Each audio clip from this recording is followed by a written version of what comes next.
नमस्कार Devanjali cooking channel को आपण मानकु स्वागत करुची सांग माने आग को न्यू ईयर आसुची तो सेहिति पई आपण मानक पई मो नै कि आसीची गोटे नॉन वेज रेसिपी। आज आमे बनेबा कढ़ाई चिकेन। बहुत ही सहज और बहुत ही टेस्टी लगी था सांग माने निहाती ए न्यू ईयर रे आपण माने घरे बनेबे बोली मोर आशा। तेबे चलंतु आरंभ करिबा एई रेसिपी को सांग माने जो माने चिकेन बा मटन बनै जानि नाहंती से माने मध्य एई उपाय रे बहुत सहज रे बनै पारिबे। तेबे चलंतु आरंभ करिबा एई रेसिपी को वीडियोटी को लास्ट पर्यंत देखंतु।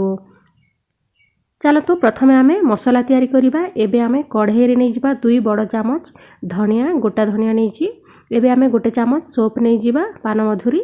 एबे आमे एथिरे दे दबा गोटे चामच जीरा, गोटे चामच दे दबा राशि आ किछि काजू दे दबा। एबे आमे एथिरे तेजपत्र दालचीनी 2 पीस दे दबा। एबे आमे एथिरे गुजराती दे दबा। एबे लवंग टिके गोलमरीच दे दबा। देखंतु एबे आमे एई सब को किछि समय गैस को लो फ्लेम रे रखी कि याकू भाजी नबा। देखंतु भलो भाबरे भाजी हे जाईची। एबे आमे याकू ग्राइंड करि नबा। ग्राइंडिंग जार रे देकी एबे दे दबा किछि कोला रसुण। एबे दे दबा एथिरे अदा। एबे आमे एथिरे 2 बड़ चामच दही दे दबा। आपनक पाखरे दही नाही ताहले टमाटो एथिरे दे पारिबे। एबे आमे स्वाद अनुसार कंचा लंका देकी एबे दे दबा अल्प टिके कसूरी मेथी। एथिरे दे दबा गोटे चामच हळदी। ए सब को भलो भाबरे ग्राइंड करि नबा। एबे आमे एपटे कढ़ाई गरम करके दे दबा गोटे बड़ चामच सोरिष तेल।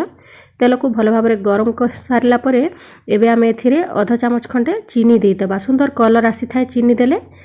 देखंतु चीनीटा मेल्ट हे सारला परे एबे आमे कटा प्याज दे दबा। भलो भाबरे प्याज को मध्य भाजी नबा।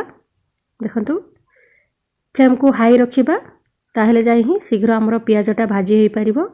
अल्प टिके एथिरे दे दबा लंका गुंड। एटा मु काश्मीरी लंका गुंड नैछि। सुंदर कलर आसीबो हमरो कढ़ाई चिकेन रे। देखंतु हमरो प्याजटा भलो भाबरे भाजी हे जाईछि। एबे आमे एथिरे चिकेन को दे दबा। मु एटा देसी चिकेन नैछि सांग माने आपण माने चाहिले ब्रॉयलर चिकेन मध्य नै पारिबे। देखंतु मु एटा 1 केजी पई एतिकी मसला करिछि। आपण निज परिमाण अनुसार कम बेसी करि पारिबे। भलो भाबरे मिक्स करि नबा। एबे आमे स्वाद अनुसार लूण एथिरे दे दबा। फ्लेम को एबे मीडियम रखिबा। भलो भाबरे टिके गोळै नबा। देखंतु तळ ऊपर करि नबा भलो भाबरे। एबे आमे जो पेस्ट बनै थिले ताकू एथिरे दे दबा। देखंतु एबे आमे से ग्राइंडिंग जार रे आउ टिके पानी देकी कढ़ाई रे दे दबा। एथिरे जमारो आउ पानी लागिबनी। आमे टिके सुखा ही रखिबा। सेथि पई आहुरी पानी दबानी। ग्राइंडिंग जार को धोई के टिके अल्प पानी दबा खाली।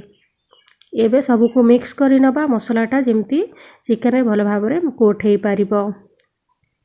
देखंतु एबे आमे 2 मिनिट पई लीड लगै नबा। फ्लेम को हाई कर दबा।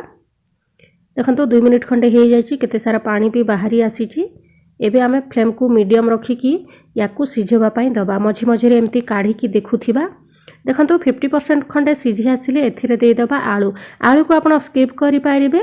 मो छुआ टिके आलू पसंद तार चिकेन रे सेति पई मु आलू देइची। आपण चाहिले स्किप मध्य करि पारिबे आलू को। एबे भलो भाबरे याकू मिक्स करि कि आहुरी लीड लगै नबा सिझिबा पई। मांस 50% सिझिले ही आलू देई देबे। देखंतु मांसटा हमर पाखा पाखी 90% खंडे सिझी गलानी। देखंतु पानी दबार आवश्यक जमारू नाही। एथिरे आमे सुखा सुखा ही रखिबा याकू। सांग माने आशा करूची वीडियोटी आपण मानकु पसंद आसीथिबो। एमिति नुआ नुआ वीडियो देखिबा पई प्लीज देवांजलि कुकिंग सहित जोड़ी हेकि रुहंतु। निज फ्रेंड रिलेटिव मानक सहित प्लीज शेयर करि दंतु। से माने मध्य ए न्यू ईयर रे घरे बनेकी खाई पारिबे। आ आपण माने कमेंट बॉक्स रे जणैबे निश्चय केमति लागिला बोली कि। देखंतु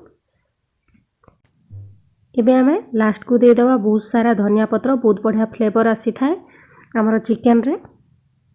एबे लास्ट को दे दबा चिकेन मसाला जो पॉकेट वाला मसाला आसुची ताकू दे देबे। एथिरे आपण गरम मसाला मध्य देई पारिबे।